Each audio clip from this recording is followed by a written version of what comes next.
Hi drivers, my name is Tim Hacht and I am a safety professional at TLC. I've been involved in the transportation industry since 1998 and involved in the safety side of trucking since 2004. I'm going to talk to you today about a subject that is near and dear to my heart, and that is preventing slips, trips, and falls. If you have been a truck driver in this industry for any length of time, then this is probably a topic that you've heard a lot about. Still, it is one of the leading causes of accidents in this country and has been the #1 cause of injury to drivers on the TLC payroll for years and years. The purpose of this part of the training is to teach you, the driver, how to prevent injuries from slips, trips, and falls. Our goal then is to provide key information to assist you in recognizing conditions and situations leading to slip, trip, fall injuries. More importantly, you'll be able to understand how and why a fall occurs and what measures you can take to prevent a slip, trip, fall from happening to you. One challenge we face is that injuries are impossible to predict. You can't prevent everything, but there are certainly steps you can take to reduce the chances of you being injured, and we'll talk about some of these concepts today. In order for this program to be effective, your attitude is everything. How many times a day do you get in and out of your vehicle? On and off your trailer? Then add every time you stop for food or fuel, inspect your vehicle or your freight, or walk to and from a building. Now, multiply that by the number of days you work in a week, a month, a year, your entire career. You're doing the exact same thing hundreds and thousands of times. Because of this, you're bound at some point to take it for granted, and that leaves you very susceptible to circumstances leading to slip, trip, fall injuries. We analyze statistics at TLC, and trust me, we see just as many slip, trip, fall injuries in the summer as we do in the winter. Just because it's a bright sunny day does not mean you cannot have a slip, trip, fall. Don't fall into the trap of thinking that an injury will not happen to you, because slip, trip, falls happen to professional drivers literally every day. Take a second and recall a near miss or a close call like Bob talked about earlier. A slip, trip, fall near miss that happened to you at some point in your past. Maybe you caught yourself before you fell. Maybe you did fall, but you were fortunate enough where you were not injured or did not have any pain afterwards.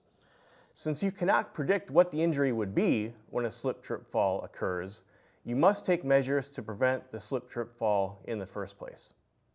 Now let's get into some specifics and talk about a few definitions. We'll start with the phrase slip, trip, fall itself and focus on the first word, slip. A slip occurs when there is an immediate loss of grip between your shoes and the surface you are walking on. What types of conditions can cause a loss of traction for people, and specifically for truck drivers when you're walking? There are obvious things like ice, oil, grease, water, and other fluids. These will naturally occur in places like truck stops and fuel islands. There are other places to think about though. How about the cleanliness of your truck? Having a clean truck doesn't just help you during a DOT inspection, it can also help keep you safe.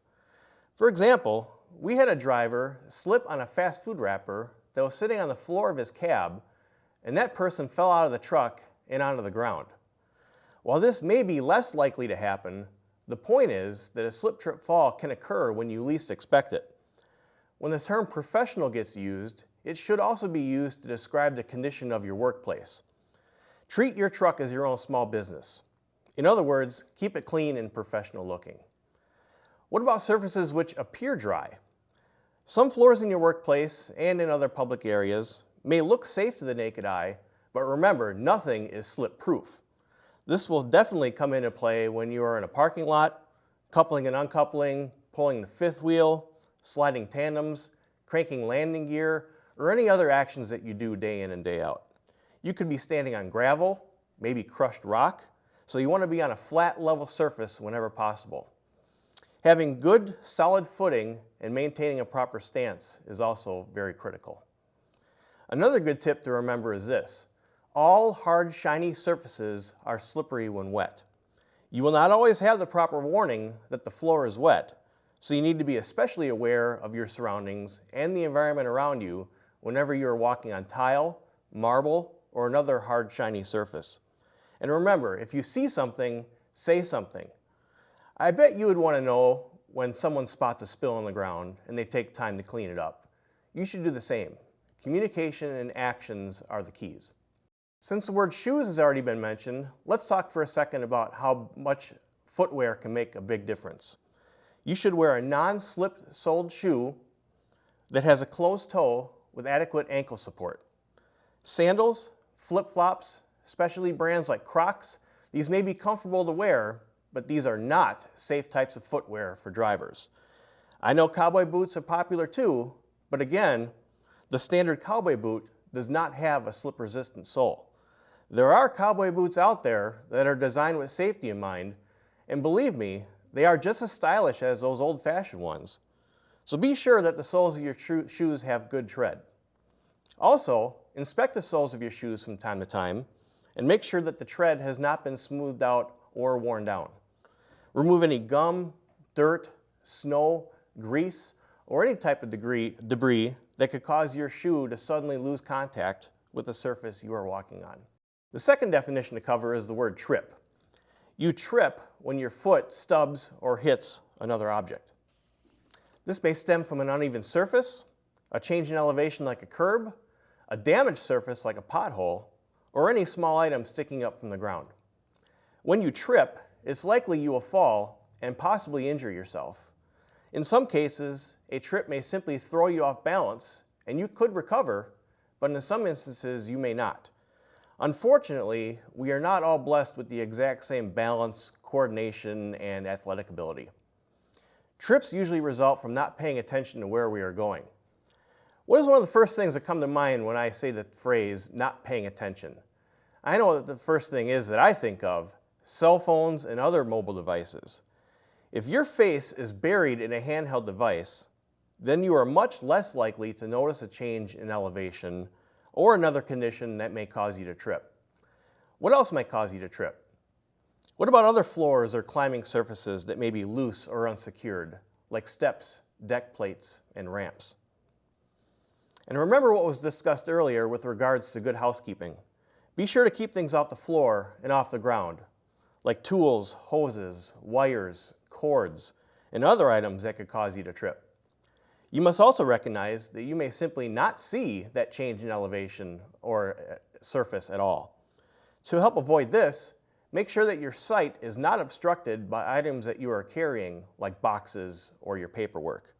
If you have a choice to push or pull a dolly, pallet jack, or any other object that might restrict your sight, try to push whenever possible. In general, pushing is safer than pulling. How about lighting? Uneven surfaces and items sticking up from the ground, like those pesky nails in the floor of a trailer, are much easier to identify when the area is well lit. If you have a hard time seeing in your workplace, then ask if there are better lighting options available. If not, then you especially need to slow down and keep your eyes on the task at hand. Speaking of slowing down, another cause of trips comes from you being in a hurry and misjudging where an object is. Listen, we all want to be on time. It keeps your employer happy and it keeps your customer happy. If you are running late though, this can cause you to take shortcuts, multitask, do multiple things at the same time. Here's an easy, in a hurry, multitasking example. Let's say you're coming home from the grocery store and you have 4 bags of groceries to take into the house. Your kids are with you, they're screaming, it's raining outside. How many trips do you think you're going to take to bring those bags inside the house? And no, I'm not going to let you say that you're going to make your kids carry them or your spouse carry the bags. You know as well as I do, our first instinct says, I'm going to bring all 4 of these bags into the house at once. But of course, that leads us to a situation that makes it very easy for you to slip and fall.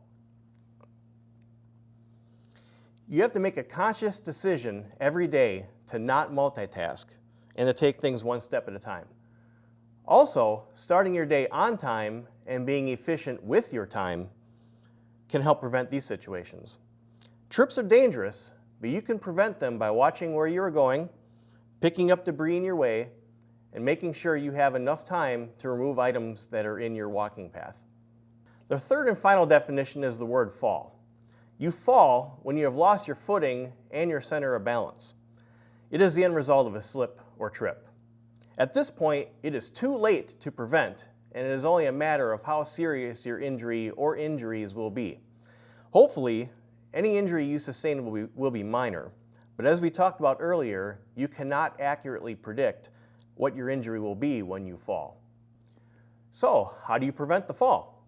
There are 4 words that truck drivers have heard over and over again, and they still ring true today. Repeat after me. 3 points of contact. This is the simple definition of 3 points of contact. It is when you have 2 feet and a hand, or 2 hands and a foot, in contact with the vehicle when you're entering it or exiting it. That's it. Look, I realize this isn't rocket science.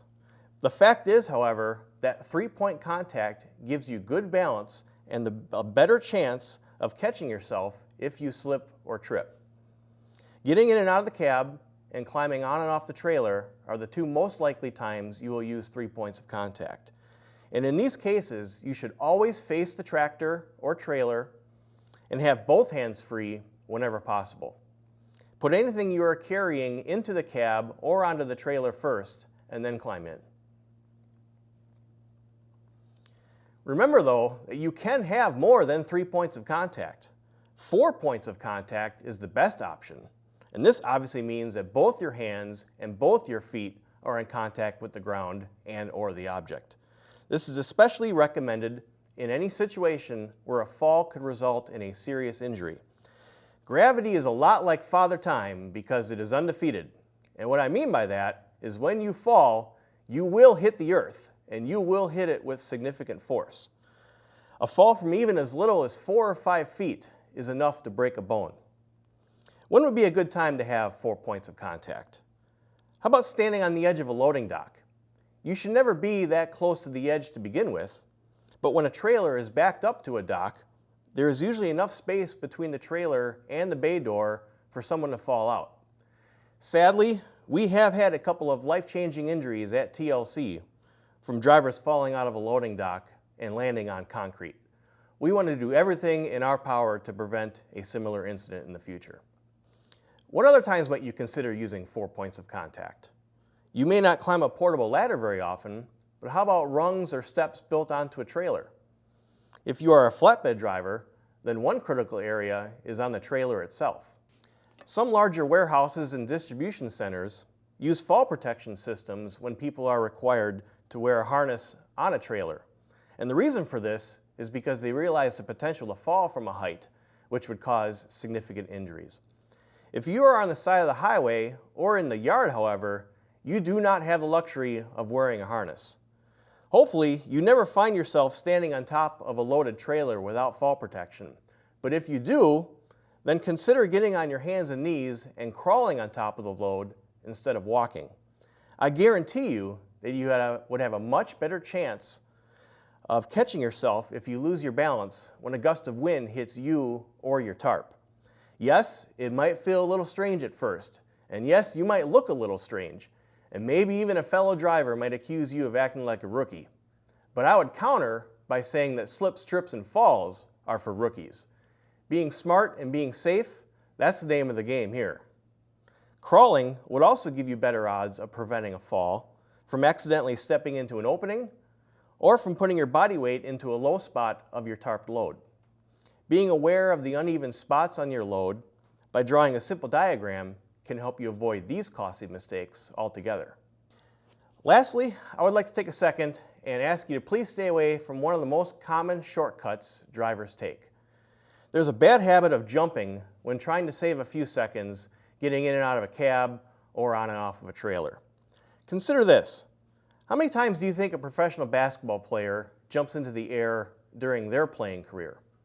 When basketball players land, they come down on hardwood floors. Are your legs in as good a shape as those of a professional basketball player? I know mine aren't. Your body cannot continuously land on hard, unforgiving surfaces like asphalt and concrete. Sooner or later, your knee or your ankle or your hip will give out on you, especially if you land on an uneven surface or if one of your feet comes down in a pothole. Hindsight is 20/20, and the last thing you want to have happen is to sit there while you're sitting in the hospital and say to yourself, man, what was I thinking? Or what was I doing? Don't become the next driver to seriously injure themselves because they jumped.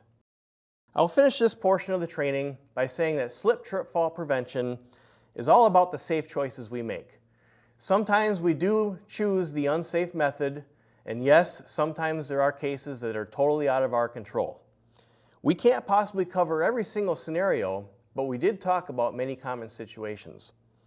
When you take an honest look back at previous slip, trip, fall injuries at your company, or maybe even one that happened to you, you will realize that a majority of these injuries can be easily prevented. You can absolutely reduce the chances of a slip, trip, fall injury by making safe choices today, tomorrow, and throughout the rest of your time out there over the road. This gives you a much better chance of keeping your current quality of life and enjoying whatever it is you do in your personal life. Staying healthy, having the ability to enjoy those activities in your free time, that's the most important benefit of being a professional and being safe. We're going to listen to another little piece of music here, and then Bob will be back to talk to you about material handling. Thank you for your attention, and have a safe day.